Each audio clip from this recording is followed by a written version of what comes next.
so I don't accidentally show my mug.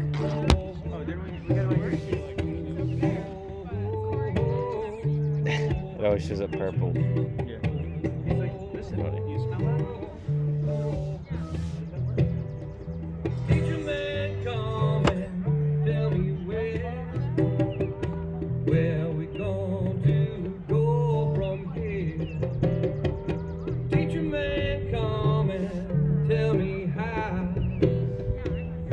we going to get out now. Did you make a venue system on that yet?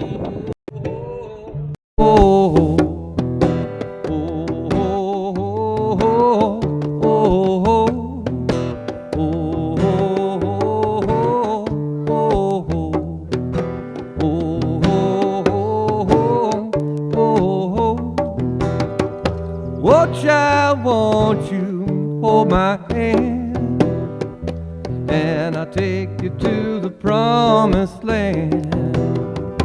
Oh, child, won't you help me see best things in life are free. Oh, oh, oh, oh, oh.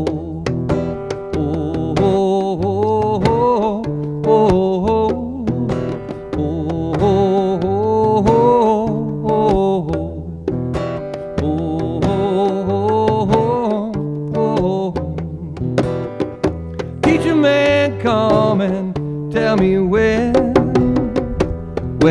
will we begin again?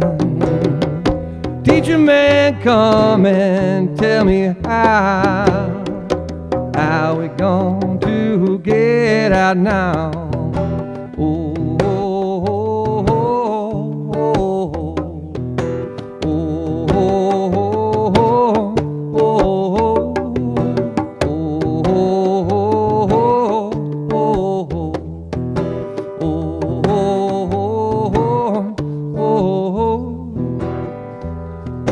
I want you hold my hand, and I'll take you to the promised land.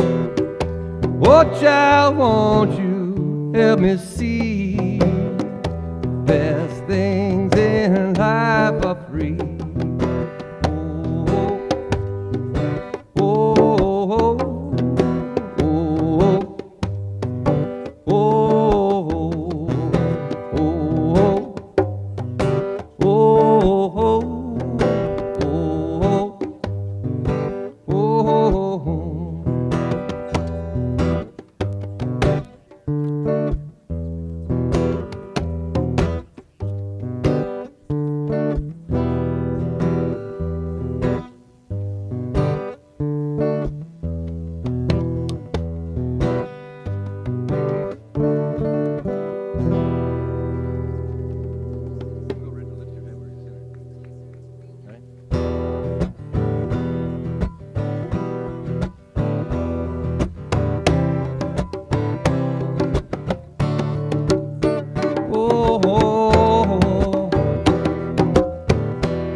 Lift your head, weary sinner, river's just ahead.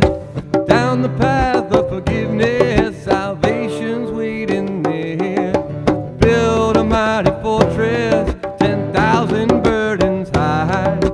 Love is there to lift you up, there to lift you high. If you're lost and wandering, come stumbling in like a prodigal child. See the walls stop crumbling, let the gates of glory open wide. Let them open wide. Come on, saints and sinners, you can outrun God. Whatever you done can overcome the power of the blood. If you're lost and wandering, come stumbling in like a prodigal child. See the walls start crumbling, let the gates of glory open wide. Let them open wide.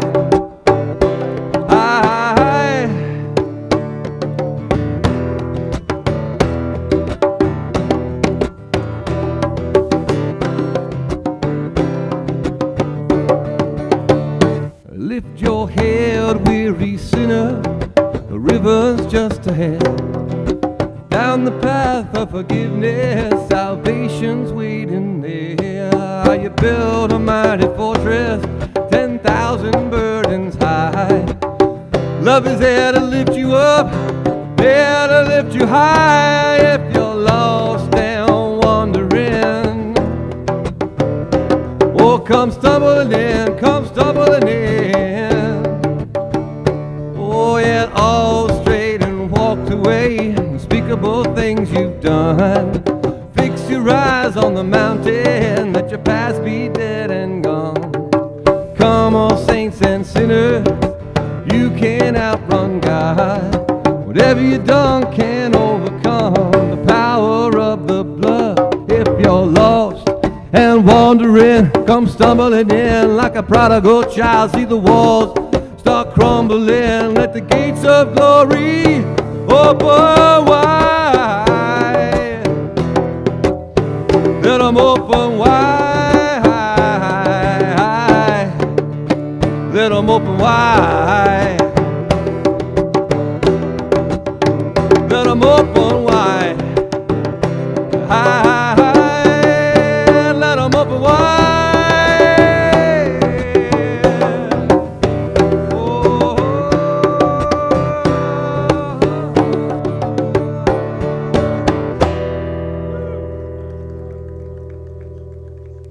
All right, good morning, everybody. Welcome to church this morning. It's a beautiful day out here. Good to see some smiling faces out here. Hello to everybody online at home. Wow, what a day. It's my brother Matt.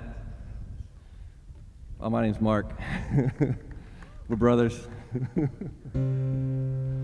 I'm so grateful to be able to do this with you today, this morning. So worship with us, and wherever you are, wherever you're coming from, that's how we want you, so come as you are.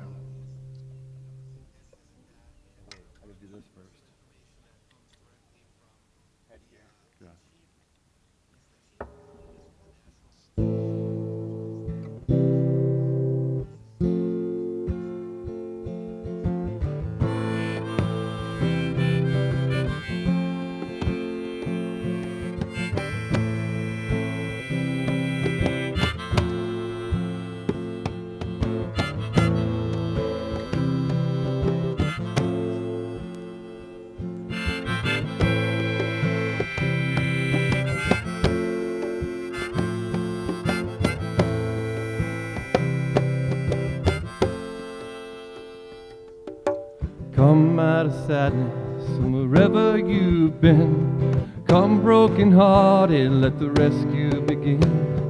Come find your mercy, O sinner, come kneel. Earth has no sorrow that heaven can't heal. Earth has no sorrow that heaven can't heal. Lay down your burden, lay down your shame. All who are broken, lift up your face. Oh, wanderer, come home, you're not too far. So lay down your hurt, lay down your heart, come as you are.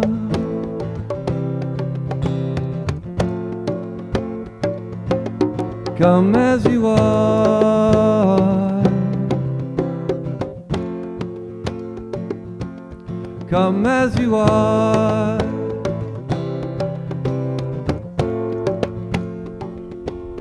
Come as you are. Come as you are. There's hope for the hopeless and all those who've strayed. Sit at the table and come taste the grace. There's rest for the weary, rest that endures. Earth has no sorrow, heaven can't cure. So lay down your burdens, lay down your shame. All who are broken, lift up your face. Oh, wanderer, are.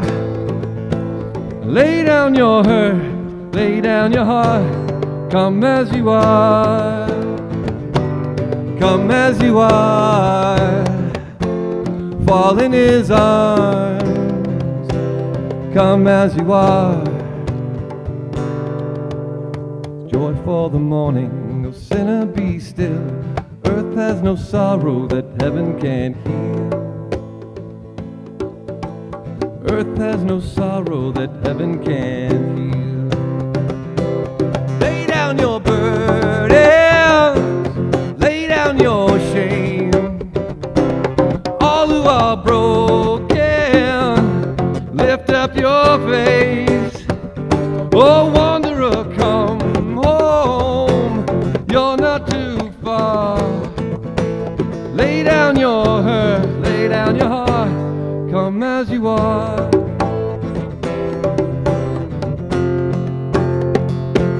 Come as you are. Come as you are. Come as you are.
You know these songs, let's sing along too.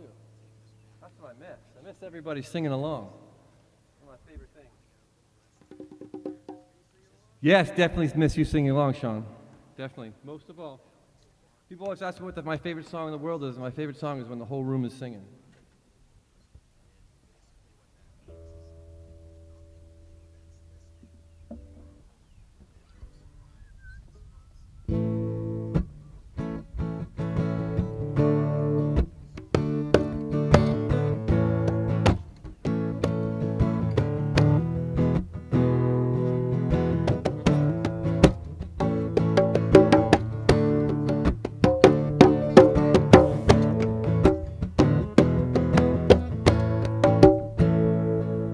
When the solid ground is falling out from underneath my feet, between the black skies and my red eyes, I can barely see. When I feel like I've been let down by my friends and my family, I can hear the rain reminding me, in the eye of the storm, you remain in control.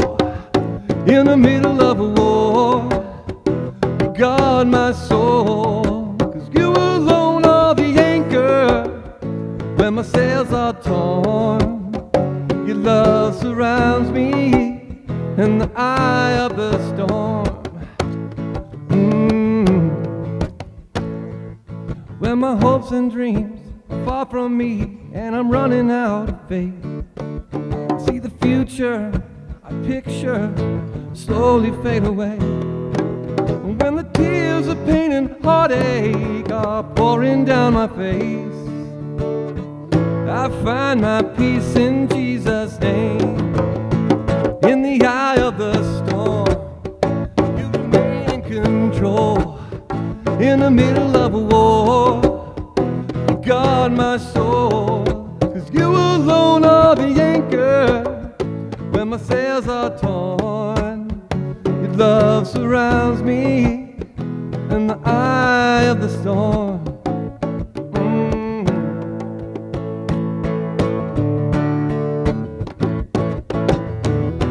Yeah,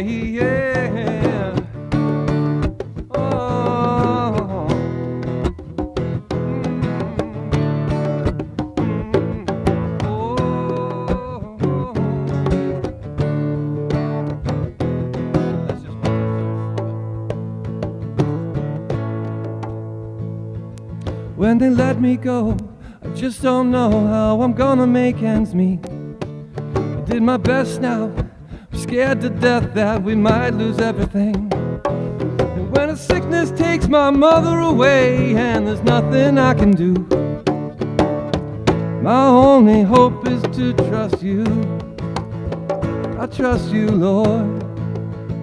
In the eye of the storm, you remain in control. In the middle of a war, you guard my soul. 'Cause you alone are the anchor when my sails are torn. Your love surrounds me in the eye of the storm. You remain in control. In the middle of a war, you guard my soul. 'Cause you alone are the anchor when my sails are torn. Your love surrounds me in the eye of the storm. Come on, everybody. You remain in control. In the middle of a war, you guard my soul. 'Cause you alone are the anchor when my sails are torn. Your love surrounds me in the eye of the storm.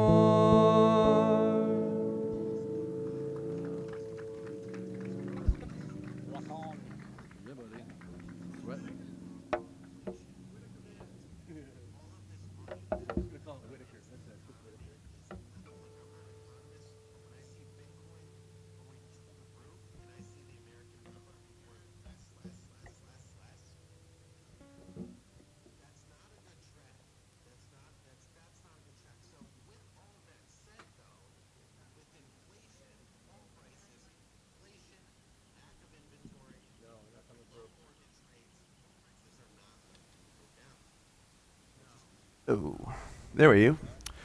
All right. Well, welcome everybody. And I was just saying, like, this is a kind of a sit-down chat, fireside chat, but we have this beautiful background, so it's going to be awesome. Pondside. There you go. And this is meant to be interactive, so that's good. And welcome to everyone online as well as in person. I am going to ask everybody, we're going to get used to this. Everyone grab your phone, and if you don't mind tuning into Facebook Live, because what we're going to be doing in participation, in interaction, I'm going to be asking questions. And I feel like the easiest way for me to interact is by you all kind of putting it in the post, and then that way I can look at my phone, so we're including those that are online and in person. And then obviously if you're in person and you really want to share something, we also have the handheld mic.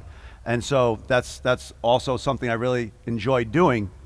So let me just make a couple of announcements, and then we'll jump on into the teaching this morning.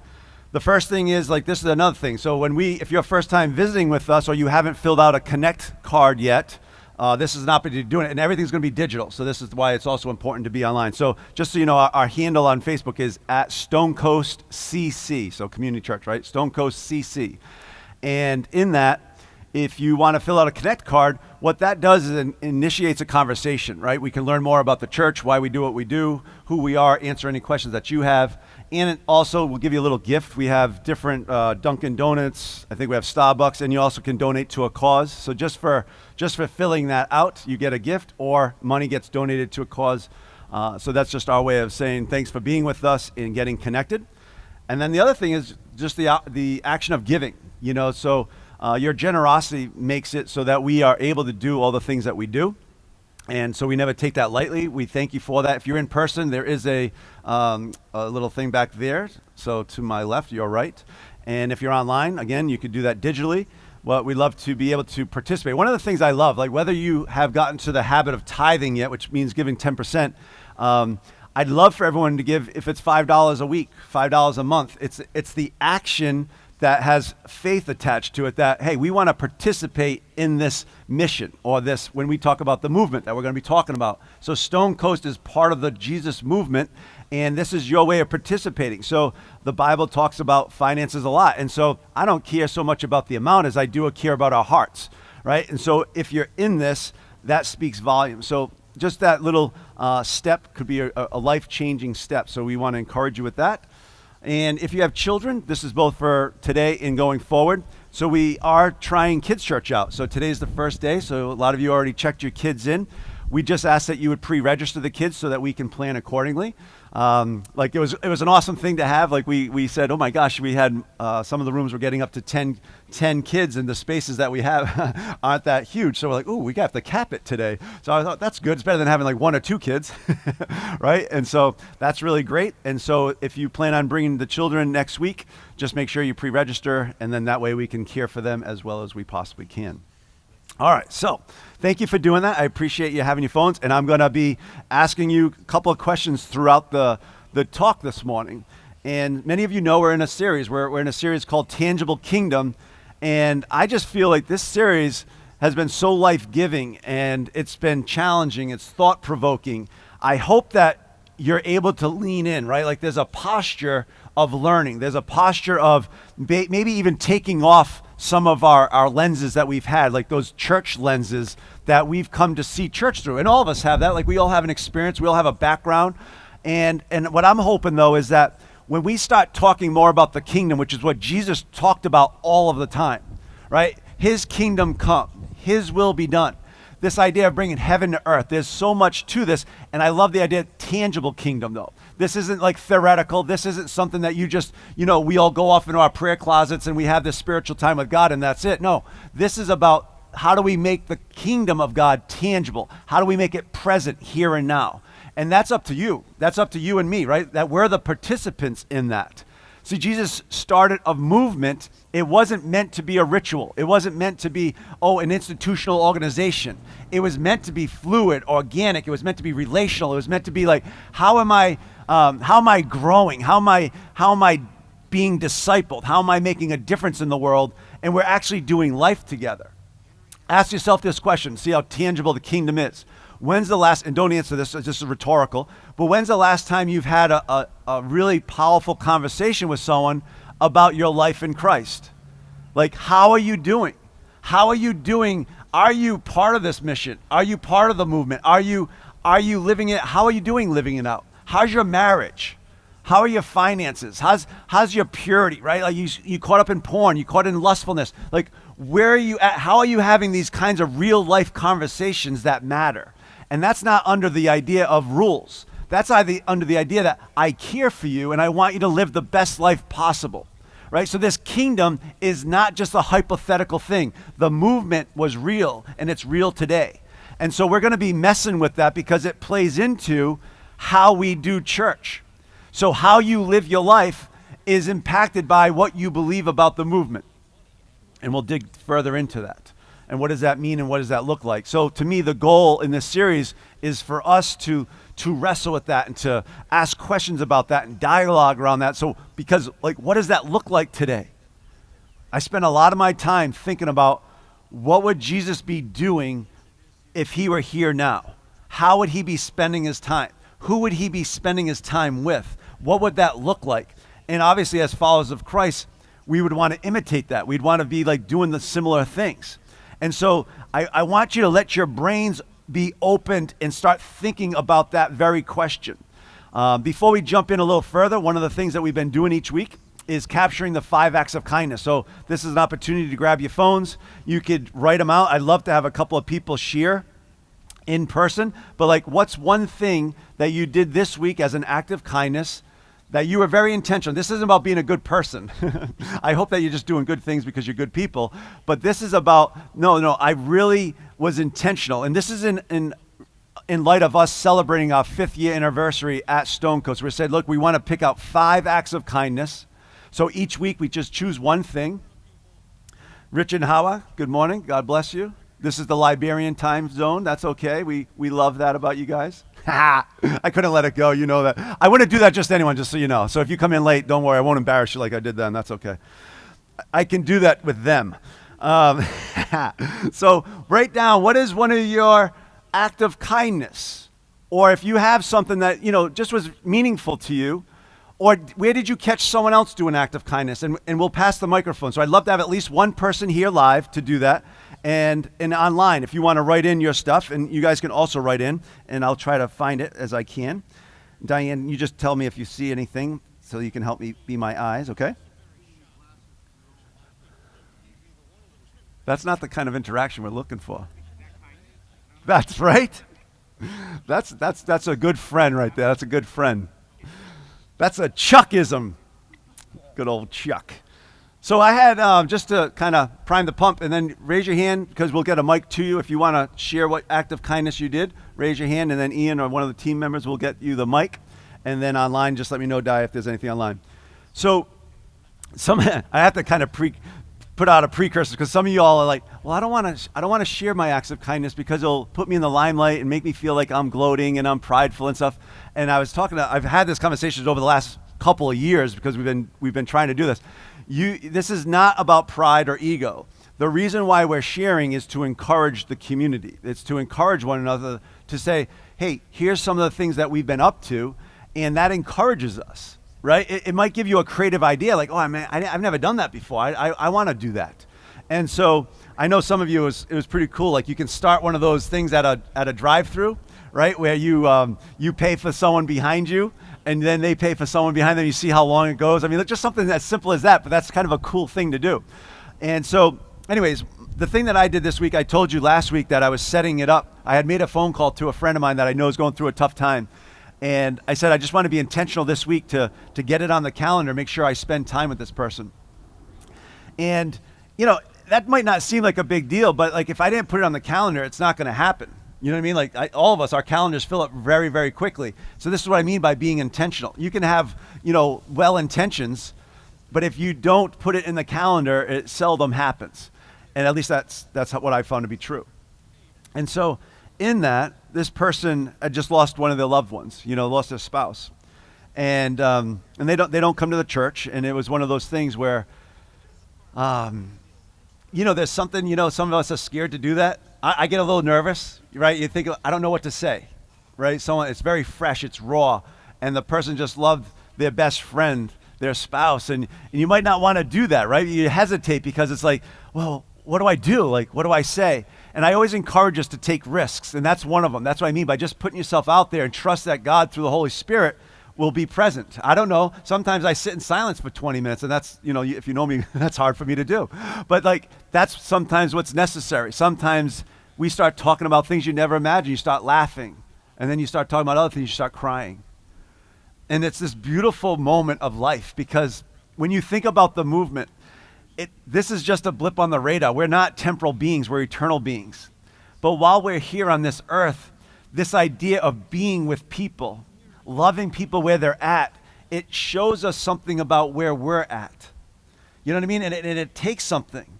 And that's a good thing. To learn how to love people in their pain is a very important skill to learn. And I mean that, it's a skill. But if we shy away from that, we are missing moments for God to show up in his beauty, show up in just how he does things. And we're going to talk about healing this morning. And there's something about you get to bring healing to another person because God uses you if you will make yourself present, right? And so I just wanted to share that as my act of kindness. Do we have someone in the church? Go ahead, Lori. Ian's going to give you the microphone. Okay, thank you. Thank you. Can you hear me? Yes. Okay. So I choose to shop at not at Stop and Shop or Walmart, but at the local small business grocery store or at the farmer's market. So every Saturday I go to a farmer's market, and yesterday when I went there, I noticed that I was buying some grass-fed ground beef at this beef seller vendor, and she had a plate of food on her table. She was promoting a brand new Brazilian food truck, okay? And they're brand new, and their truck is just black. It's not all painted yet. And I thought, how sweet of her to promote this vendor. So I went and checked it out, and I decided to buy. They were promoting the Brazilian dish, the main dish in Brazil called feijoada. So I was like, okay, let me try this. And I buy it, and it's hot, and it's so beautiful. So I'm going to my car. I was like, this is too beautiful. I have to take a picture of this and share it. So I took a picture and posted it on Facebook to encourage other people to also support this brand new Brazilian food truck. Awesome. Thank you, Lori. Love it. Give a little warm we got to get used to participating in different ways. That takes something to share. So awesome. I love so many little things about that story. I love like supporting local businesses. I'm not making a statement here, but that's a beautiful thing to do. And then like the getting into different people's world, right, and understanding different cultures. I love that. If there's anyone else, raise your hand. I'm going to share a couple of things online. So Crystal says, I mailed out few copies of The Untethered Soul to others, right? So this is a book that we're probably going to do something as a church with, and it's one of those books that is so thought-provoking and challenging, and so just the fact that Crystal just took an opportunity to share that with other people, I love that. And then, let's see, Kara says, I brought a meal to a friend whose husband is ill and to another friend who lost his wife. Gail set up a meal train for BFF. Sam, I bought a new cross necklace, so I wanted to forward my other cross to someone needing Jesus. I mailed it to a young girl struggling in poverty with her babies. I sent her a food card as well. I mean, these are the kinds of things that I find to be encouraging. And it makes me think of this is the church being the church that's in action, making a difference. And again, we don't have to do huge things. I think Mother Teresa's the one that said, do small acts in love, right? Something like that. Help me out. I'm butchering that badly. Do small acts. No one? Say it again. Do small acts with great kindness, and it'll change the world. I don't know. There's something about that. But with that being said, thank you for that. And if you haven't yet done this, maybe write down a few acts of kindness that like I literally have them on my phone. Again, like if I'm not intentional, I won't do them. So if you haven't done these 5 acts of kindness, just write them in your phone as reminders, and then that way you can make them happen. So today, we're going to be talking about, I guess I'm theming it like to live it out. Just very simple, live it out. And we're going to look at 3 words that's going to help inform our learning and discussion of what it might look like, and I use the word might, what it might look like here and now to be a Christ follower, right? So the beginning of this talk is going to be a bit heady, but then we will make it more tangible. Pun intended. It was punny. See, I was waiting for that. My daughter would have loved that. All right. The 3 words are Christology, missiology, and ecclesiology. And don't get hung up on like these fancy words, right? They mean very, very simply, Christology is the life of Jesus. Missiology is how we live out the mission, or how do we participate in the movement. And ecclesiology is simply how do we do church, okay? But when I think about Christology, I want to make a statement, and I hope that you really think about it. Christology is the life of Jesus. This, meaning the life of Jesus, not doctrine, informs our missiology. Okay? I want you to get that. The life of Jesus Christ, how he lived his life, informs our missiology, how we live this out, not doctrine. And some of us maybe have that as our background, and you can see maybe the pain of some of what you've seen in the past with that, but wrestle with that. Because it matters how we view Christ matters to how we're going to live this life. So, missiology is how we live out the mission, or how we participate in the movement of Jesus. Once you have that, then we'll have a better chance of finding common ground with what's called our ecclesiology. So how do we do church? I believe that these are integrated, right? That these all go together. They inform one another. So for example, as Christ followers, let me see, I'm trying to figure out how to best do this here. Okay. It's important for us to study Jesus, to know his character, what he stood for, how he treated people, learn about his movement, and ultimately to know how he lived and why. Our understanding of Christ plays into how we live out our mission today, so we can put his ways into practice in our everyday lives. So for example, Jesus would heal people and set them free. So my question is, what would that look like for us today? And I'm going to talk about that more lately. But think about that. When he walked this earth, what did he often healed people. Yes, he healed people physically, but he also healed people spiritually and emotionally. He met people where they were at. They had an encounter with him, and that would change their life. All right? Now, here's a distinction that I want to make. If you believe Jesus was a revolutionary who started a movement, you will live it out differently. Think about that. If you believe that, do you believe that Jesus was a revolutionary who started a movement and is looking for people to be a part of it today? If you believe that, how you live this life is going to be different than, say, here's another thought or another belief. If you believe Jesus was a prophet or a teacher, then you're going to live a certain way. If you believe Jesus came so you can escape from here and go to heaven, you are going to live in a different kind of way. And a lot of us were raised on that. I know I was. Right? One of the main things we did with this belief system was, let's see if we could hand out tracts. Let's see if we go knock on doors. Let's go see if we could get someone to say a prayer. And if they said that prayer, somehow they're going to go to heaven. And that's how they get their hand stamped, and now they're good. If you believe it's about doctrine, then you're going to live a certain way. So what you believe about Christology, what you believe about why he came, absolutely matters and informs how we live it out. So for me personally, and I want to see where you're at with this, but because I believe Jesus started a movement and I get to be a part of it, I wake up differently. Do you get that? There's a great adventure. So this idea of when I get up in the morning, it's about how can I make a difference in people's lives? You know what I mean? It's not about correcting people. It's not about showing them how they're wrong. It's actually just the opposite. It's actually showing them, hey, you know what? There's certain, I won't even say this part of it, but there's certain aspects of where it's like, all right, that's not too godly, but my gosh, how you treated that person was so godly. Like you look for the places where they are acting like God is inside of them, even if they don't know who he is.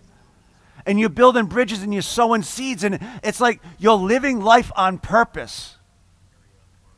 That's if you have this belief, because if he's a revolutionary and there's a movement, there's something about that. You can't just sit back in your chairs and stay in your prayer closets and expect the work to be done. It's action-oriented. It's about you and I getting onto the field of life and then doing something about it and learning how to love people more deeply. All people.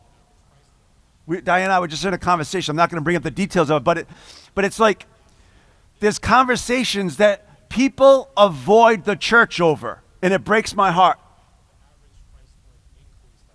There's social issues of our day. There's political issues of our day. There's the issues of the LGBTQ community, right? They avoid coming to church. Why? Because we don't meet them where they're at. We don't love them where they're at. We want to be right. We want to show them the doctrine where it says that what they're doing is wrong. I wouldn't want to show up either. Because if we're all honest, we all do something that's also in that same passage of Scripture that we hold up to everybody else that speaks directly to me. That we all kind of fall into. And so why would I want to go to a place and be a part of a group of people that are going to condemn me for it? When the movement is about compassion for others, when it's about love for the other, when it's about meeting one another's needs and adding value to people's lives, I'll show up all day long for that. I want to grow it. I'm not saying this is easy, by the way. When you get involved with people that believe differently than you, and it gets a little ugly, it gets a little dirty, it's tough. And it causes me something. How am I going to love this person for where they're at? Not for where I want them to be. I want to love people for where they are. And I'll trust God and I'll pray and I'll ask for the Spirit to move. But I want to do life with people. And I want to see God bring forth his healing and set people free. Because I can't claim to understand what it's like to be a black man. I can't understand what it's like to be a gay man. I can't understand what it's like to be whatever. You know what I'm saying? Like, I don't understand it, so why do I have to pretend like what the pain that they're going through somehow that me trying to prove that they're wrong or somehow they're less than is helpful. So now get a little bit of space from that and ask yourself this question. When you wake up, based on your belief system about how Jesus lived this life, what does it do inside of you? Like every day, if God gives you the breath of today, he's gifted you the life, right? Like he's given you this day as a gift to live it well. How are you going to live it? And how does that shake you up inside? How does that challenge you? How does that inspire you? How does that stimulate something in you to say, I'm going to look at my day. I'm going to look at the people that I'm going to be with. I'm going to look at what I'm up to. And I'm committing that back to the Father. And I'm going to live this life, this day, as well as I possibly can in honor of him. And you get to choose how you show up. You know what I mean? Like before I don't always do this 100%, but let's say I'm in the 80 percentile. Before I have a meeting with somebody, or before I go and I know I'm going to be meeting with somebody, I always ask myself, how do I want to show up? Like sometimes I want to show up as someone who's being curious and a good listener. And I have to say that because I'm not a good listener by trade. Like I like to talk, right? So I have to be intentional about this. Sometimes I want to show up and I want to put on my leadership hat and I want to envision people. I want to inspire people. Other times I want to kick someone in the butt, like my friend Chuck, right? Like I just want to kick him in the butt. And that's the nice way of saying it, right? You do show up in a certain way. I want to show up with boldness and courage sometimes. Sometimes I want to show up in humility and meekness. You know what I mean? Like it depends on who you're going to be with. But if you set that intention, you're more likely to live into it. And you trust that God gave you that intention, that that's what he wanted you to show up as. I just feel like this is like just the most amazing way to live life. To be in concert with the movement that Jesus started.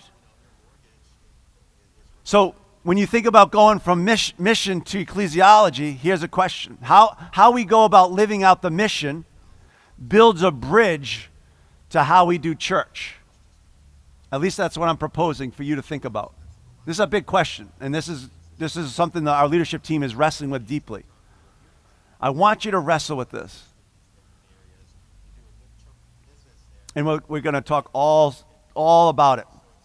But I had a conversation with the same person I shared with earlier, and at the very end of our conversation, because she kind of gave me an in, she was like, well, the weekends are tough for her, right, after losing her loved one. And so Saturday she has different things that she does. She plans her calendar. But Sunday she says it's tough. It's a long day. So why don't you come spend a couple hours with us at church? To me, that's just a natural conversation. And she's like, I'm not ready for that. She said, I think I have faith. I think I believe in something beyond myself. But the whole church thing, I'm not ready for that. And remember, I shared with you a similar story of my other friend.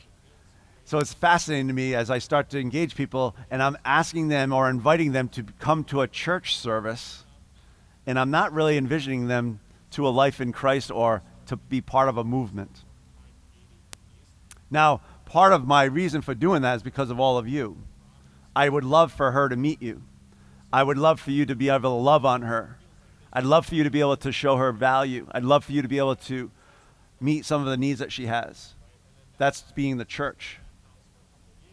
It has very little to do with a person sitting up here speaking. It has everything to do with you all being the church.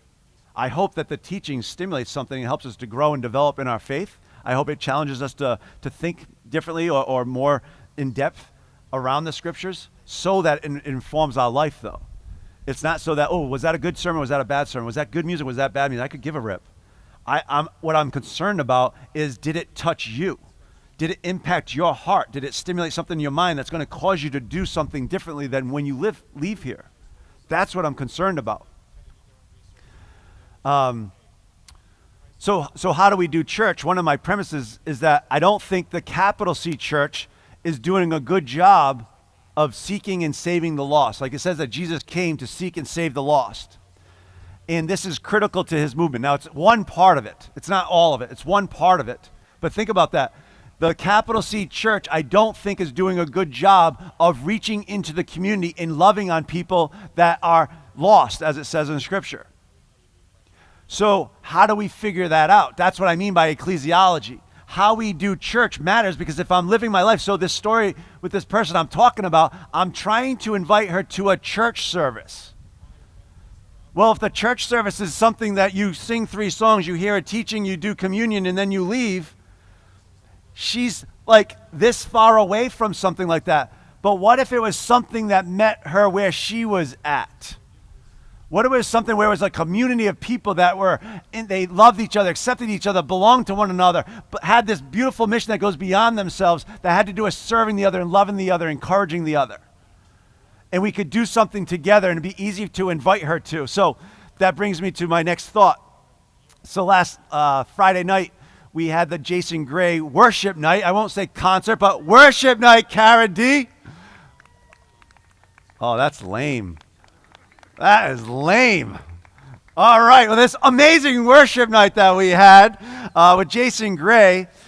First of all, to our team, thank you, Jess and Karen, and all of you that served and gave of yourselves to make that just an amazing event.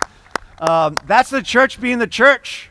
You know what I mean? Like giving up of your Friday to come out and get everything set up so that a guy who's been gifted by God, right? I love the story that Jason Gray has where he has a speech impediment, and yet God gifts him with the music.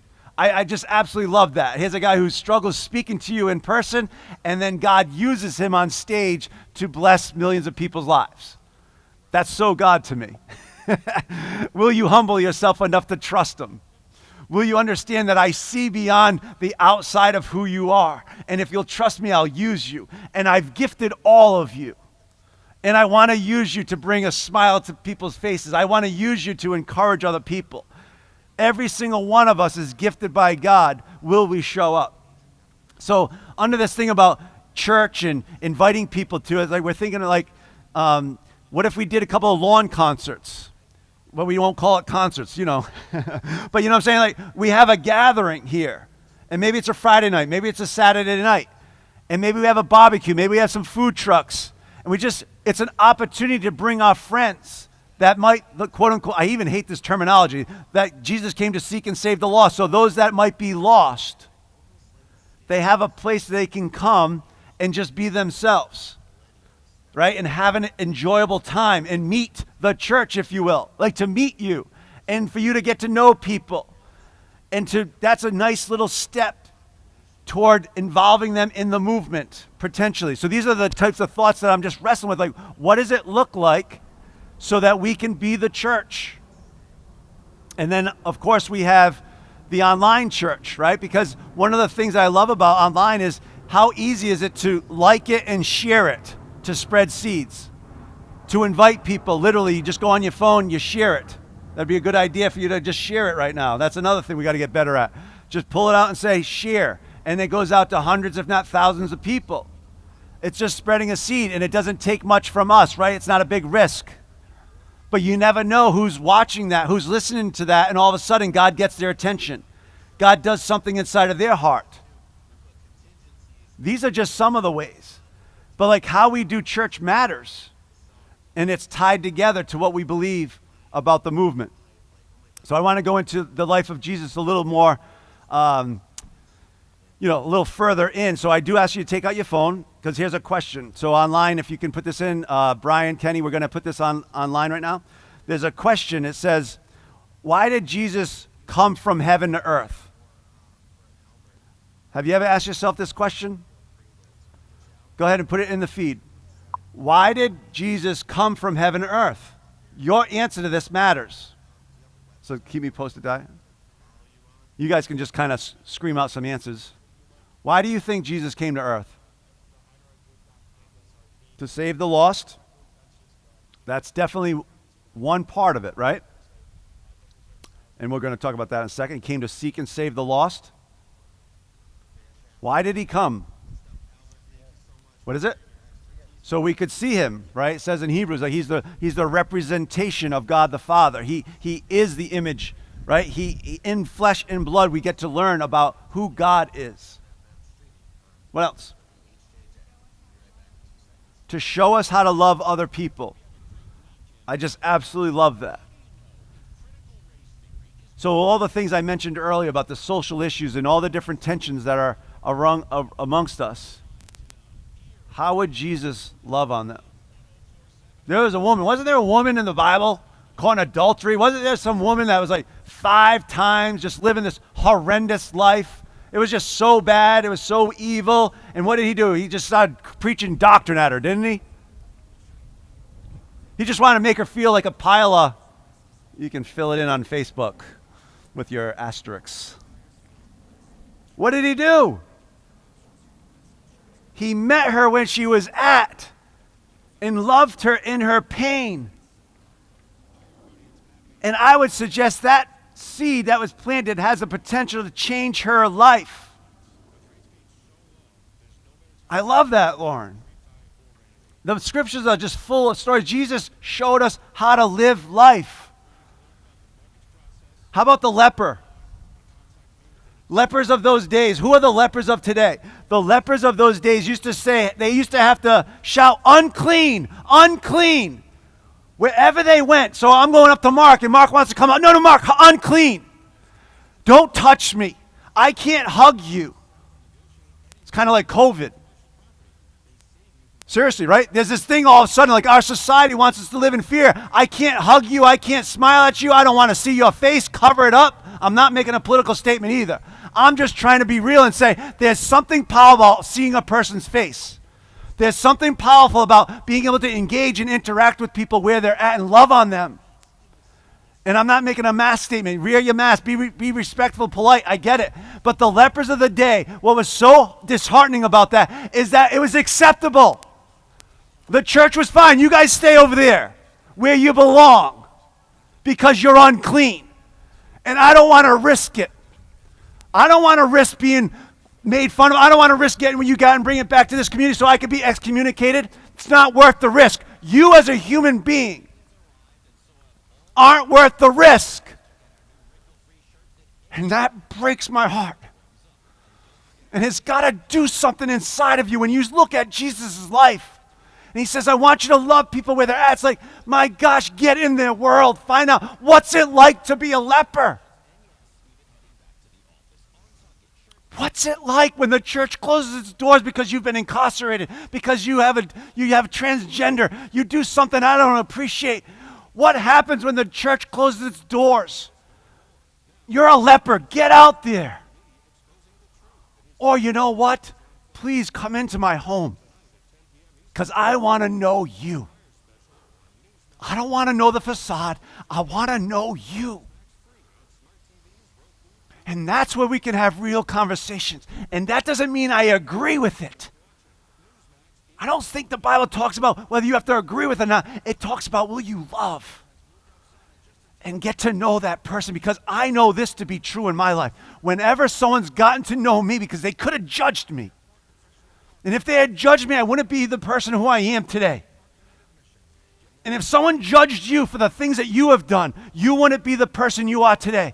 But because someone came around you and loved you and believed in you and didn't condemn you and didn't push you out the door, that's part of being in the church, is where you can come around people and love people where they're at. Because once a person knows you, you go, oh my gosh, I didn't understand what it was like to walk in your shoes. I had no idea. That's what you hear from black people, right? If you listen to black people when they go, watch when I go into a store. Watch what it's like for me. Whatever your agenda is with those issues. But just, what's it like for you to go through life? I, as a white person, cannot possibly understand what it is. But I surely can engage in a conversation. I can surely spend time with folks. I can get to know who they are and what they go through. And then in that, there's a spirit of love, there's a spirit of conversation that can unfold, that can maybe change both of our lives. Maybe we can see the world differently. And then maybe we can all be part of this movement, learning how to make a difference in the world. So I got carried away. Anyone else? Why did Jesus come? Perspective? Love that. That's my best word ever. Perspective. What do you mean by that when you say that just quickly? To see through our eyes?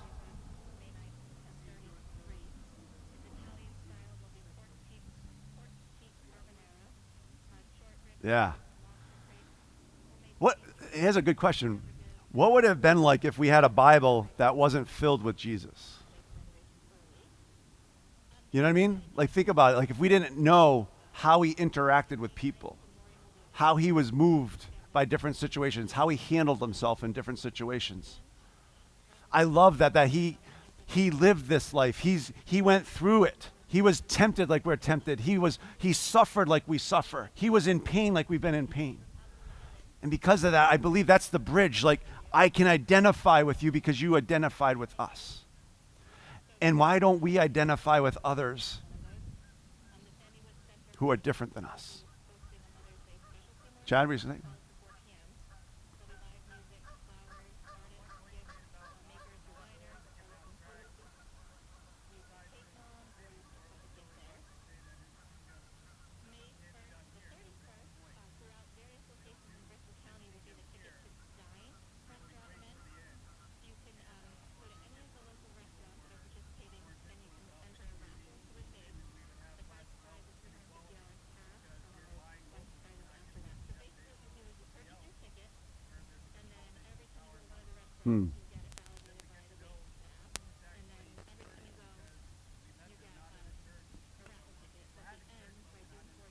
Right. Yeah. Thank you. Wish we had that on the microphone, son of a gun. That was awesome. Drop the mic. I don't know if I can recapture that, but Chad was saying, like, this idea of the kingdom here and now is that if we were participating in that, then we would be going to the local food stores and stuff like that, and not giving it to the conglomerates, and that maybe that would help with inequality and just all the different issues as we got to know people and we got to spend time with them and get an understanding, right? Like, there's power in being the church, and there's power in you showing up and planting your seeds just the way you are. You know, I'm an outgoing person. I get that. But introverts, you do it in your way. Go out for a cup of coffee with a one-on-one. Do something behind the scenes. It's like one of our friends, I was just looking at Sarah and Melissa. So one of our friends, I don't know if you heard this, but Mike's in Mexico, and he decided to go out and paint a school. Did you hear that? Is that what he did? Yeah. He's in Mexico. He's doing his own little spiritual journey right now, and God put it on his heart to, he was going to do some other spiritual thing, and he laid it aside and decided, you know what, instead of that, I'm going to go into this community that he's brand new to, and I'm going to go and help and serve. And here's a guy who I would suggest is just on a journey, like on the inroads. He's one of my good friends that I'm having a lot of spiritual conversations with, and a lot of listening, and a lot of, like, he comes at it very, very differently than I do. And he thanks me profusely, like, for not judging him, for not making him feel wrong. He says you're the first person, like, he has priests in his family, and he has other religious people in his family that have just shunned him, and he gave up on God, he gave up on church, and he took a risk, and it was one of those tests. You ever do that with people? You test them? I didn't know I was being tested, but it was a test. And he and another friend, there was the three of us having a conversation, and they started telling me all their, and I would suggest different beliefs or weird beliefs, and things that would make you go, whoo, that's interesting, you know? And I just listened. There was no judgment in that. And then I built a little bridge about what I believe. Like, he left the door open to me to say, what do I believe? And I got to share with them about the movement of Jesus Christ and why I live my life for him. And in that, it was like an hour and a half conversation. But in that, now we have these conversations all the time. And it built trust. And it takes time. And see, we live in an instant gratification society, don't we? And we want results now. And I don't think that's going to work. Us doing church the way we're doing it, it's a huge on-ramp now. I don't know if you've made that connection. For people to go where they look at and they don't respect religious leaders. They don't think you go to church to find God. You might go to yoga, right? You might go to some other spiritual type of thing. But the people that are quote unquote the lost of our society do not see church as a viable option to find out about God. But yet we continue to do church as we've always done it. I got to move quickly. It's 11 o'clock. Are you kidding me? God bless us. Oh, all right. So I'm going to do a quick list of some of the things. Scripture, this is a slide too, Kenny.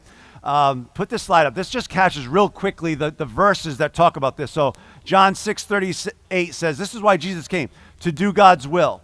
1 Timothy 1:15, Jesus came to save sinners. 1 John 3:8, to destroy the works of the evil one. Luke 4, to proclaim good news to the poor, proclaim liberty to the captives, recovering of sight to the blind, to set at liberty those who are oppressed, and preach the good news of the kingdom of God. Then in Mark 10:45 and Titus 2, Jesus came to serve others and redeem people. Luke 19, Jesus came to seek and save the lost. Isaiah 61, he came to bind up the brokenhearted. So this is a good thing. I want you to think about that. All right? This is kind of a good thought and assessment that I want you to think about this for yourselves. How did Jesus spend his time? As followers of Christ, or disciples, or apprentices? I gave you that illustration the other day about an apprentice. If I asked you to paint this building and I just gave you instructions, just get up there, Mark, you start painting, and I'll talk to you about it. Versus me going up there with you, showing you how to do it, giving you the paintbrush, and then doing it alongside you and helping you. That now you're an apprentice. You're watching me do it. You're trying it. I'm helping you, right? You're going to learn how to paint much better that way. But what do? We come and listen to some person talk for 45 minutes, and then we leave, and you don't remember what that person talked about by Tuesday. So how good is it? Why is this method not working? That's part of it. So how do we pay attention to how he lived? And then as apprentices, we're called to do the same. So do our lives match up with how he spent his time? So here's a couple of things for you to think about. And add to this if you can, because this is a quick list, but I thought of 5 things, and I thought they captured pretty much all of it. Jesus spent his time with God, right? So we know that he stole off all the time to be with God, to hear from God. He only did what the Father had him do. Right, so he had this wonderful relationship with the Father, and he would go off and be with God. So we call that worship. I believe he spent a lot of his time with disciples, right? He spent a lot of time teaching them, a lot of time showing them on how to do this. So he was training them and teaching them, and he was also just being with them. Right, this idea of that perspective that Tom was talking about, this idea when you were with Jesus, you got to learn all the different things. Some things are better caught than taught. Jesus spent time with sinners and tax collectors. This is under the umbrella, I came to seek and save the lost. That's called evangelism. But think about how many stories it talks about where he was with sinners and tax collectors. And ask yourself this question, okay? So under this, what I'm getting at, I want you to think about the people in your life that are not the quote-unquote church people or the Christians. People that are quote-unquote far from God, however you want to say that. You know who they are. How often do you spend time with them? Do you even have unchurched friends? That's another question. How often do you spend time with them? What does it look like? That's a great, great question.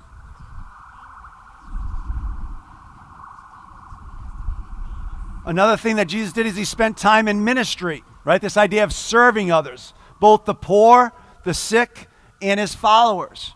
Right? He was caring for and meeting needs all of the time. Like when I look at scripture, I'm constantly watching Jesus, like the feeding of the thousands, right? Like he's healing the sick. He's always with the people, and he's bringing about good news and healing people. And that's my alarm telling me to wrap it up. Wrap it up. Spent time with his friends, right? This idea of friendship or fellowship, it's called. You all think of anything else? Like these are just things I'm like, wow, this really captures worship and discipleship, evangelism, serving and fellowship. So this is how he spent his time. So then you can ask yourself, how am I spending my time? Does it look like this? Where can I tweak this? How can I get closer to this model, if you will? And this leads us to, that's all under Christology, the life of Jesus. The second thing we'll talk about today is this idea of missiology, how to live on mission today This idea of doing what Jesus did here and now. So, let me see. I want to skip here. Okay, I want to say this to you. One of the first things that I'm putting here is everything starts and ends with, when I watch Jesus live his life, his connection to the Father was so important. It was integral to how he lived the rest of his time. So as churchgoers, right, as people who want to imitate Christ, follow him, our connection to him is so important.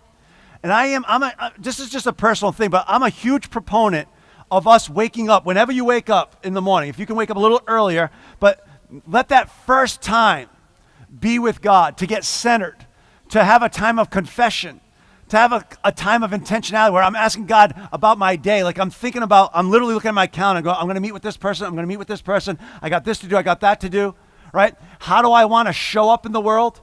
How am I going to add value to another person's life? I'm looking, you guys, you got 2 teachers here, 3 teachers here, maybe more. But I'm like, every day you get to look at students' faces. And you get to say, I get to this kid who's the problem child. Why do you think he's the problem child?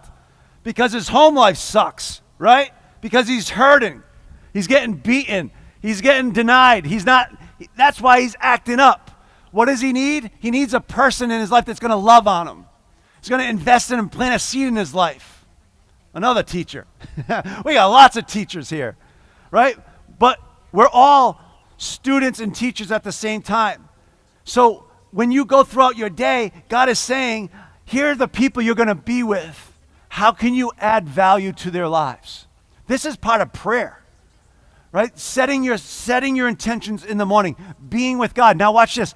As you're sensitive to this, throughout the day, the Holy Spirit, all of a sudden, some of the greatest interactions are with the surprises. I didn't have it in my planner to meet this person, and all of a sudden at the coffee shop, I have a conversation with somebody. Or I'm able to put a smile on someone's face, or I'm able to do an act of kindness, right? It's like in those moments, we call those the interruptions of life. Will you be sensitive to that, and will you show up as Christ would? Because there's so many stories about his life and how he mastered the interruptions. So I want you to be you in that, right? But I am trying to say, be creative, be flexible. This isn't meant to be prescriptive, it's meant to be relational. So find out what works for you, but I am encouraging you, like that morning time sets the tone for the rest of the day. All right, I'm going to skip this one. Oh, I got to say this one. This is, to me, this is a great reflection question. All right, so, oh, this is a good one. Jesus made an invitation, didn't he? So he said, come follow me, right? But what did he say? Come follow me to church? Come follow me to this church service, to the temple? Is that what he said? He met people where they were at, right? First, he went to the shorelines. He went to where they were at. He didn't wait for them to come to the temple.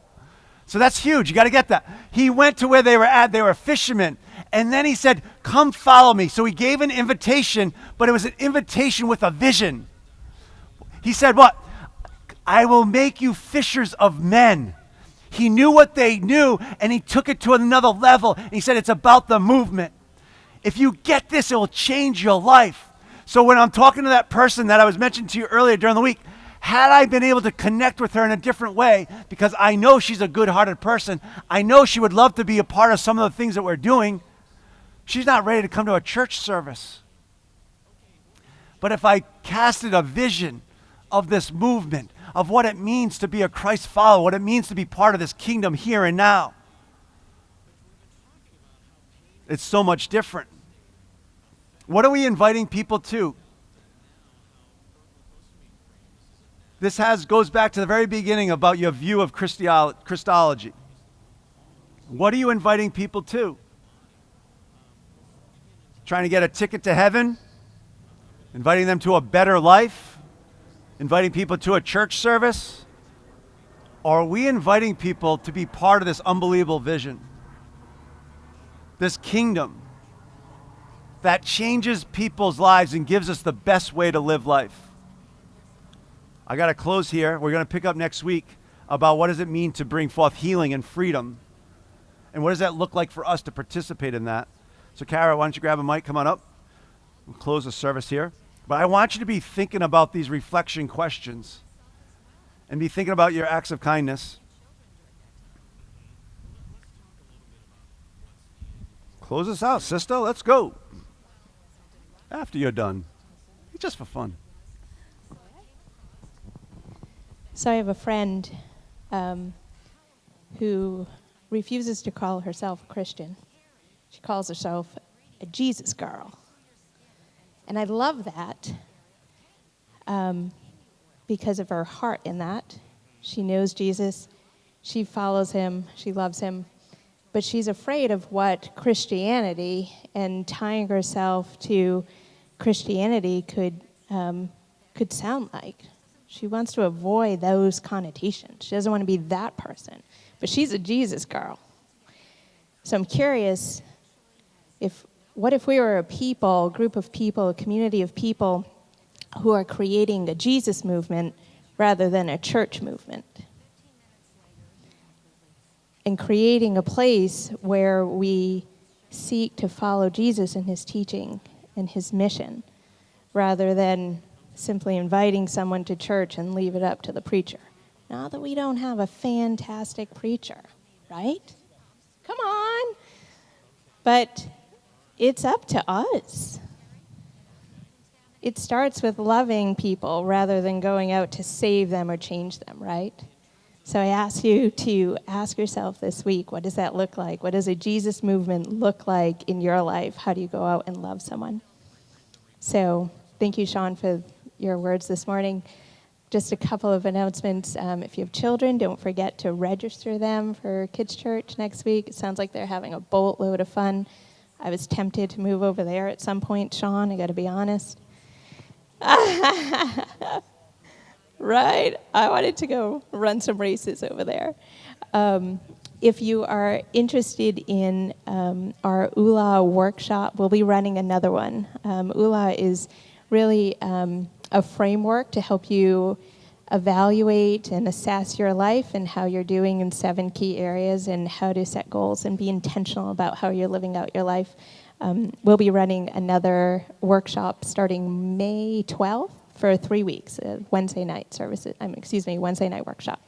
So you can register or you can text Oola to 508-500-1509.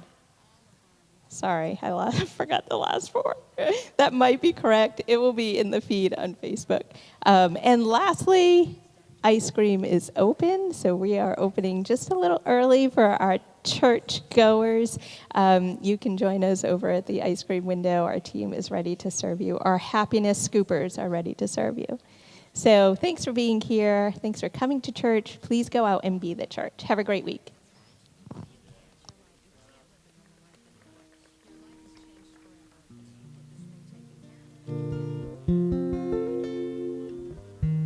I should probably play Jimmy Sprinkles then.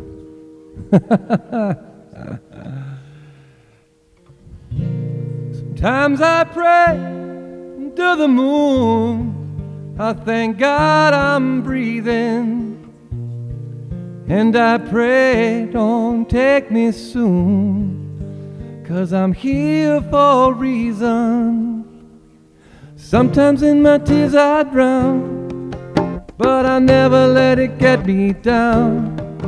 'Cause when negativity surrounds, I know someday it'll all turn around. Because all my life I've been waiting for, I've been praying for the people to say yes, that we don't want to fight no more.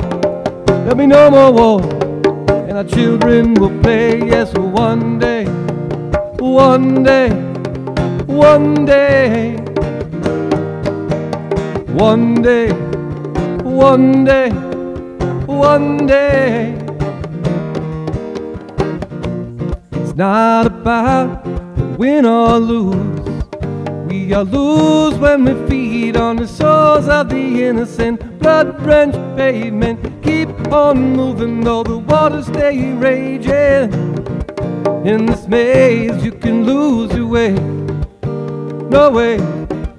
It might drive you crazy, but don't let it get in your way. No way. Sometimes in my tears I drown, but I never let it get me down. 'Cause when negativity surrounds, I know someday it'll all turn around. Because all my life I've been waiting for, yes, I've been praying for the people to say yes, that we don't want to fight no more. There'll be no more wars, and our children will play, yes, one day, one day, one day, one day, one day, one day. One day this all will change, treat people the same, stop all the violence and down with the hate. One day we'll all be free and proud to be, yes, under the same sun, singing songs of freedom like why yo yo yo yo yo, like why yo yo yo yo, like why yo yo yo yo yo, like why yo yo yo yo yo. One day this all will change, treat people the same, stop all the violence and down with the hate. One day we'll all be free and proud to be under the same sun, singing songs of freedom like why yo yo yo yo yo yo yo, like why yo yo yo yo yo yo yo yo yo. One day, one day, one day, one day, one day, one day,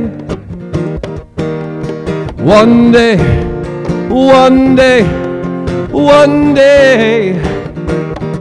I said one day, one day, one day.